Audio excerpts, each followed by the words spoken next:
வணக்கம் செல்லக்குட்டிகளா. நான் உங்கள் ராஜ்யத்தை.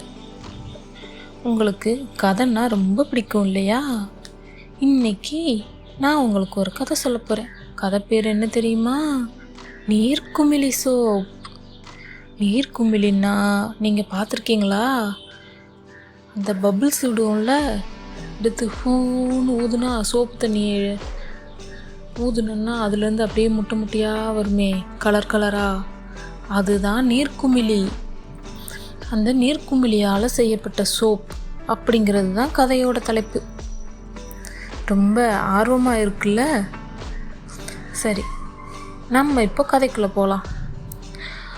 அது ஒரு காடு. காடுனா எல்லா காடு மாதிரியும் இல்லை. இந்த காட்டில் கடை இருக்கும்,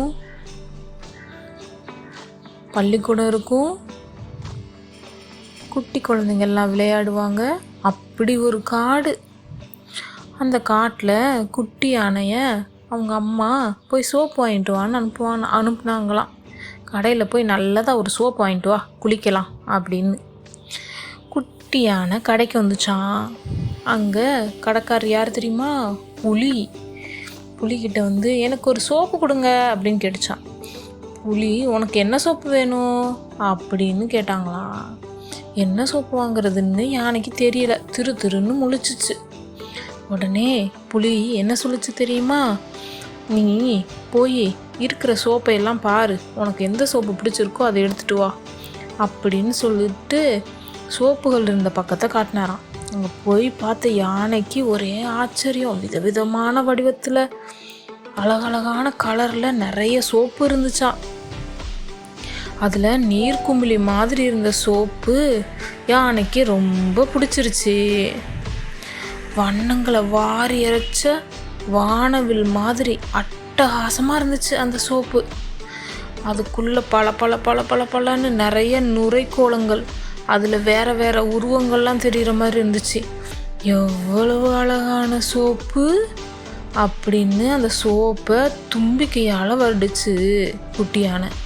தொடும்போதே ஏதோ வித்தியாசமாக இருந்துச்சு, ஏதோ பிடிச்சி இழுக்கிற மாதிரி. அந்த தும்பிக்கையோடு சேர்த்து யானைய அந்த சோப்பு தனக்குள்ளே இழுத்துக்குச்சு சரட்டுன்னு. யானை சோப்புக்குள்ளேயே போயிடுச்சு. இதை யாருமே கவனிக்கலை.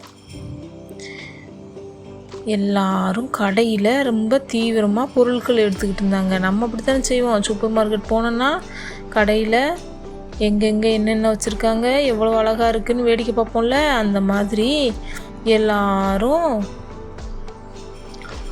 கடையில் வந்து பொருள் வாங்கிக்கிட்டு இருந்தாங்க.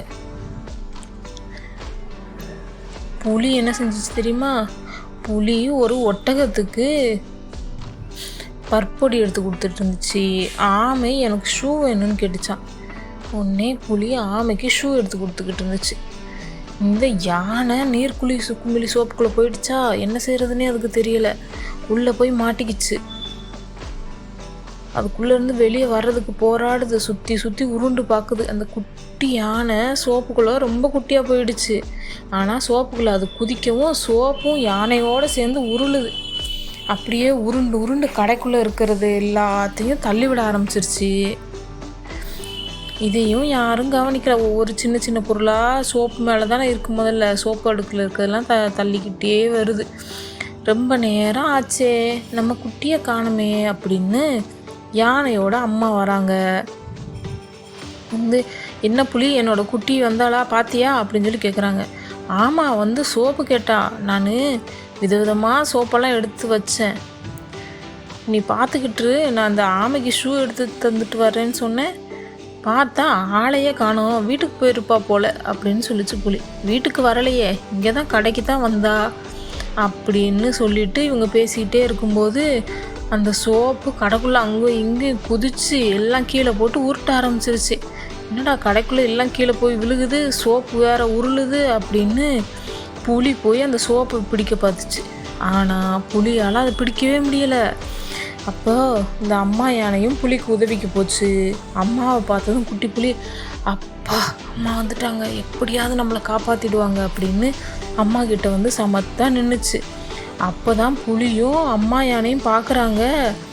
சோப்புக்குள்ளே மாட்டிக்கிட்டு இருக்கு யானைக்குட்டி. யானைக்குட்டி எப்படி வெளியில் எடுக்கிறதுன்னு தெரியல. என் அம்மா அழ ஆரம்பிச்சிருச்சு, ஐயோ என் குட்டியை எப்படியாவது காப்பாற்று புலி அப்படின்னு சொல்லிட்டு. புலிக்கும் ஒரே பயம், ஐயோ யானை போய் சோப்புக்குள்ளே நுழைஞ்சிருச்சுன்னா அப்புறம் நம்ம கடைக்கு யாரும் வரமாட்டாங்களே அப்படின்னு சொல்லிட்டு அது சிங்க டாக்டருக்கு அழைச்சிச்சான். சிங்க டாக்டர் வந்து சுற்றி சுற்றி பார்த்துச்சு. நீர் கும்ளியே அப்படியே நாக்கால் வருடிச்சு பாருங்க. இந்த யானைக்கு ஒரே பயம், சிங்கம் எங்கே நம்மளை சாப்பிட்டோமோ என்னமோன்னு சொல்லிட்டு.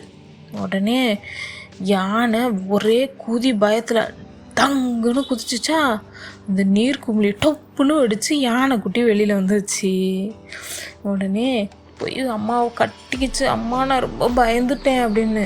அம்மாவும் நானும் தான் பயந்துட்டேன் அப்படின்னு சொல்லிட்டு என் குட்டியே தடவி கொடுத்துச்சு. சரி சரி பயப்படாத, அழாத, நீ வெளியில் வந்துட்ட அப்படின்னு தடவி தடவி கொடுத்துச்சான். உடனே குட்டி யானையும் அம்மா யானையும் டாக்டர் சிங்கத்துக்கும் கடைக்கார புலிக்கும் நன்றி சொல்லிட்டு, அண்ணே ஒரு கமன்னு இருக்கிற மாதிரி ஒரு சந்தன சோப்பு கொடுங்க அப்படின்னு சோப்பையும் வாங்கிக்கிட்டு வீட்டுக்கு கிளம்பிட்டாங்க. எப்படி கதை நல்லா இருக்கா? இந்த கதையை எழுதுனது யார் தெரியுமா? நான் தான், ராஜலக்ஷ்மி நாராயணசாமி. உங்களுக்கும் கதை ரொம்ப பிடிச்சிருந்துச்சுன்னா சொல்லுங்கள், இதே மாதிரி இன்னும் நிறைய கதை சொல்கிறேன், சரியா? அடுத்த கதையில் சந்திப்போம். டாடா, பாய் பாய்.